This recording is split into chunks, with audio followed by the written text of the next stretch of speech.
buenas noches, bienvenido a este espacio de Panorama Político. Hoy en una emisión especial acá en Noticiero Guatevisión hablaremos durante toda la semana de todos esos acontecimientos políticos que, bueno, marcan el camino hacia lo que están esperando los guatemaltecos este domingo, que es elegir al próximo gobernante de nuestro país. Un camino pues que ya se vislumbra bastante conflictivo en algunas áreas, pero en otras con bastante luz. A ver, podemos hacer un resumen de la jornada de hoy. Vemos cómo hay cierto incluso temor de que las elecciones pudiesen estar en riesgo debido a las lluvias, debido a la situación que atraviesa nuestro país, Carolina. Así es, esta semana arrancamos elecciones y precisamente el Tribunal Supremo Electoral realiza hoy la mesa de seguridad que se encargará de verificar los focos de conflictos que puedan registrarse en esta segunda vuelta electoral. Pero algo muy interesante marcó este inicio con el tema de las lluvias. Aunque inicialmente, o se habló inicialmente del plan de seguridad que tomarán las autoridades encargadas de la seguridad para las elecciones, el tema de las lluvias fue una cuestionante en medio de esta reunión a las autoridades del Tribunal Supremo Electoral, que descartan que esto sea impedimento para que los guatemaltecos vayan a las urnas. Al contrario, ellos señalan que van a garantizar de que existan vías expeditas y si es necesario de último momento hayan cambios en los mismos centros de votación, que digamos que el resto de la semana las lluvias continúen y causen algunos daños. Estos imprevistos el tribunal los va a tener en cuenta siempre, pero yo creo que el tema de las lluvias, a menos de que estas no pasen a más, no estarían generando una incidencia negativa en que la gente no acuda a votar. Estamos hablando si no pasa una catástrofe, que esperemos que así no sea. Yo creo que hay una diferencia bastante sustancial entre la primera vuelta de elecciones y la segunda vuelta.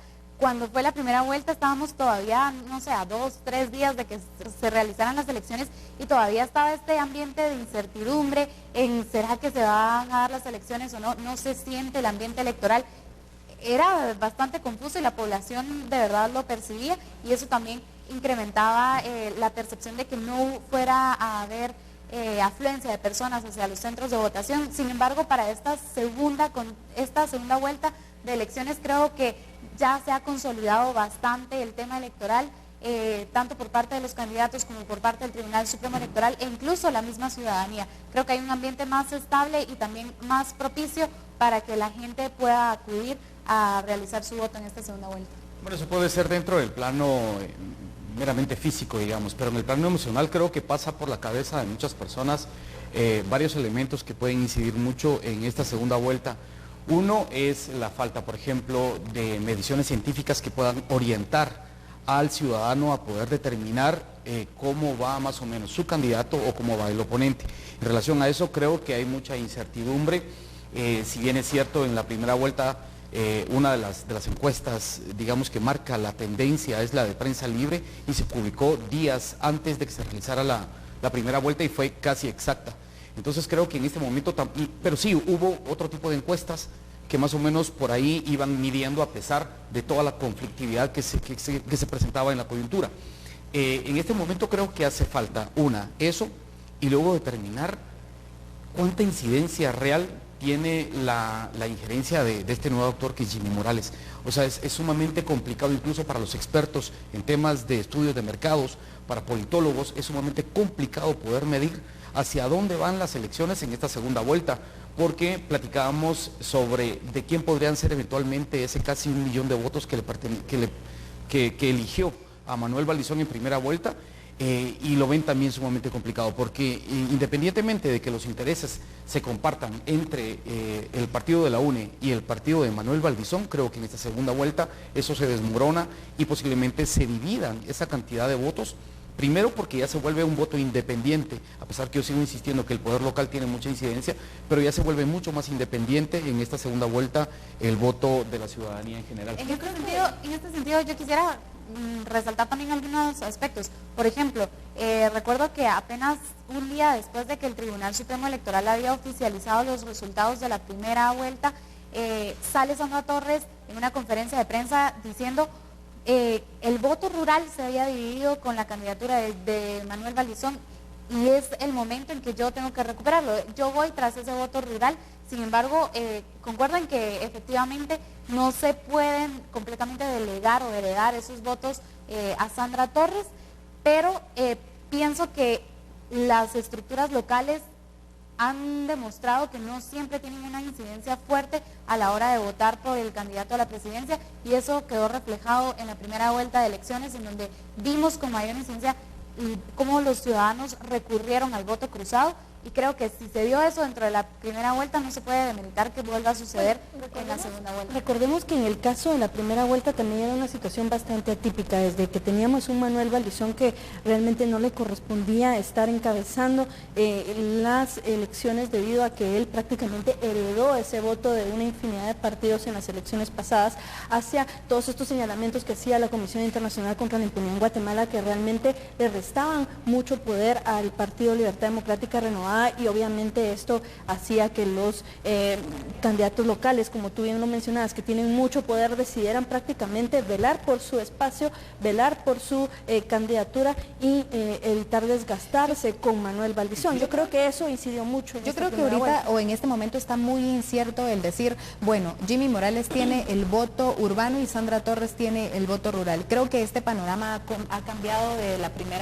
después de la primera vuelta, pues lo vemos en los discursos de los candidatos, vemos hacia qué grupos se están orientando, vemos las reuniones que han sostenido, el hecho de que Jimmy Morales se haya reunido con los exPAC, el hecho que apele o que señale que está a favor de la pena de muerte, está yendo a un sector específico, también como en el caso de al decir o al enfocarse mucho a una posición bastante nacionalista, a apelar al evangelismo en sus discursos. Creo que se está orientando, y este grupo de la población no está solamente en el área urbana, sino está en Pero hay datos concretos que evidencian de alguna manera que puede ser lo contrario. El hecho de que solo haya obtenido 3 alcaldías, por ejemplo, en el interior del país, eso denota y demuestra que Jimmy Morales no tiene esa fuerza local, independientemente de los que hayan votado por él como presidente.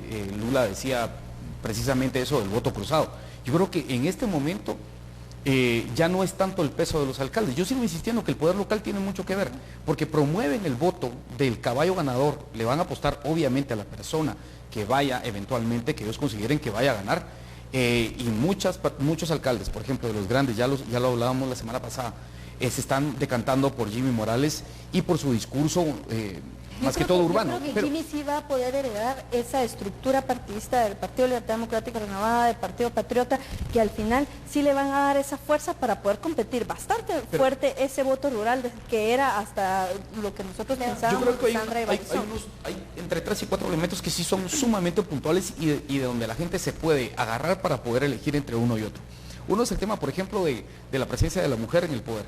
O sea, no había hasta ahora en la historia una mujer dentro de la segunda vuelta compitiendo por la presidencia. Entonces refuerza esa figura de la mujer y entonces va en contraposición del tradicionalismo de la figura masculina en el poder.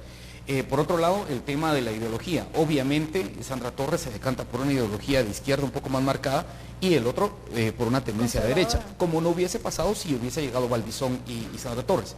Y el tema también de la ruralidad, que ese es un tema del que hay que hablar mucho, porque no hay tampoco una medición exacta que te permita decir sí, el voto rural es de Sandra. Lo que pasa, eventualmente, y lo hablábamos con Philip Chicola en la mañana, él habla de una Guatemala sumamente profunda, esa Guatemala a donde las encuestas no llegan y que eventualmente le puede dar unos puntos más a Sandra Torres de los que eventualmente se materializan en las encuestas. A ver, Miguel, pero yo sí discrepo un poco en el sentido de que las estructuras locales puedan heredarle, por ejemplo, ese voto a un candidato a la presidencia. Si fuera realmente así, entonces a quien estaríamos viendo en esta segunda vuelta sería a Manuel Valdizón, porque él fue el que más alcaldes obtuvo y el que más al final, en este momento considero que sí fue una decisión del poder local no darle ese apoyo a Manuel Valdizón.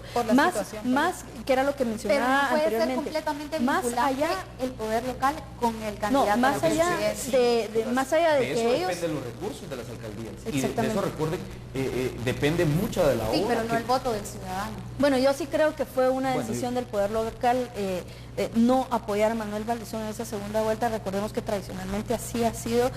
Obviamente tenemos muchos factores que dicen que Guatemala ya no es la misma Guatemala que teníamos hace 4 años, que teníamos incluso hace unos meses. Entonces yo creo que sí influyeron varios factores. Quizá tienes como mucha razón en ese sentido, pero yo sí considero que en esta ocasión fueron los alcaldes los que decidieron no darle el apoyo a Manuel Valdizón, más allá de que no hayan tenido incidencia en ese sentido. Yo creo que también hay que hablar sobre lo que ocurre hoy, en donde el Ministerio Público presenta antejuicios contra candidatos o actuales alcaldes, y entre ellos el alcalde de Malacatán, San Marcos, quien estaría buscando la reelección, y es uno de los municipios en donde se va a repetir elecciones, y donde podría, o donde está dentro de los 11 municipios con posible conflictividad y riesgo de que haya conflictividad el día de la segunda vuelta. Yo no sé cómo ven ustedes el hecho que se sigan o que sigan saliendo procesos de investigación, procesos de antejuicios contra estos candidatos. Bueno, el vivo ejemplo es el de hoy, de Arnoldo Medrano. Yo creo que de alguna manera ese tipo que ese fue el fenómeno, digamos, que marcó la diferencia en la primera vuelta, esa coyuntura en donde se empezaron a capturar posibles candidatos o incluso candidatos a diferentes puestos de elección popular, y eso decantó también la credibilidad que tenía la población en cuanto a Manuel Valdizón, el tema de Barquín, el tema de Loaiza, el tema de Mirza Arriaga, el tema de muchos de sus militantes. Creo que también debilitó esa figura como partido que tenía la ciudadanía en relación al partido líder. Yo creo que en esta ocasión, por ejemplo, ven a un Arnoldo Medrano y ya tras las rejas y con un proceso penal bien fundamentado. Pero creo, proceso legal fundamentado, estamos hablando de 10 procesos. Claro, entonces yo creo que también la ciudadanía, pienso, y creo que es una forma como lógica o de sentido común, en cuanto que vaya mermando esas fuerzas que antes tenían cooptado, o que fueron esos caudillos que tenían cooptado sus poderes locales, y que creo que ahora no se va a dar. Creo que va a ser un poco diferente. Y que vuelve de nuevo el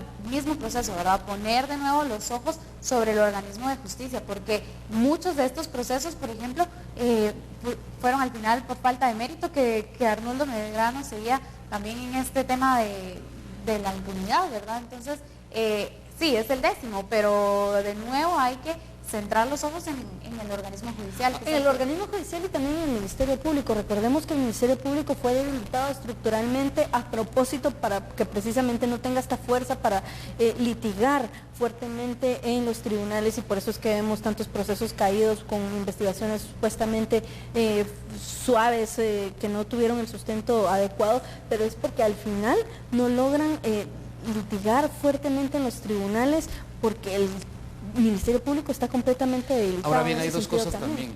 Que hemos visto que has cambiado, ¿verdad? Si llega a quedar Jimmy Morales, creo yo, que es una posibilidad muy fuerte. Analistas coinciden en que no va a tardar más de 6 meses a 1 año, por la inexperiencia que tiene en la administración pública, que esos son los 2 elementos básicos en contraposición que están compitiendo por llegar al poder. A ver, Miguel, yo creo que eso aplica tanto para Jimmy como para Sandra. Ninguno de los dos va a llegar a 1 año si continúan las condiciones como las tenemos actualmente. Pero también hay que considerar una cosa, que en el caso de Jimmy Morales seguramente lo enfatizan por el hecho de la inexperiencia. Claro, pero también hay que ver quién es ese equipo que le está respaldando. Desafortunadamente no tenemos los nombres completos, no tenemos, por ejemplo, nombres concretos de quienes estarían integrando su gabinete, que es algo que hasta el momento se les sigue demandando a los 2 candidatos y que ellos no han salido. Lo que sí tenemos son los nombres de algunos financistas, claro, los financistas tradicionales del Partido. Y financistas que finalmente después de quedar un gobierno siempre se ven favorecidos de alguna Pero en relación a Santa Cruz, y eso sí es concreto. Lo va a acompañar de local, por ejemplo, en el tema de seguridad. En comunicación está Ronaldo Robles. En salud también ya sabemos que son personas de la era de Colón. En comunicaciones también. Es decir, son los antiguos actores del gobierno de Álvaro Colón, y eso sí es concreto. Al final, en el caso de Jimmy Morales, por ejemplo, también tenemos que hacer la salvedad de que también tiene personas que serán muy cuestionables, como es el caso de esta diputada electa que tiene contratos con el Estado, y pues que ni modo, nosotros continuaremos analizando en este espacio de Panorama Político. Le agradecemos haber permanecido con nosotros, y recuerde que hay más información acá en Noticiero Guatevisión. Los esperamos mañana.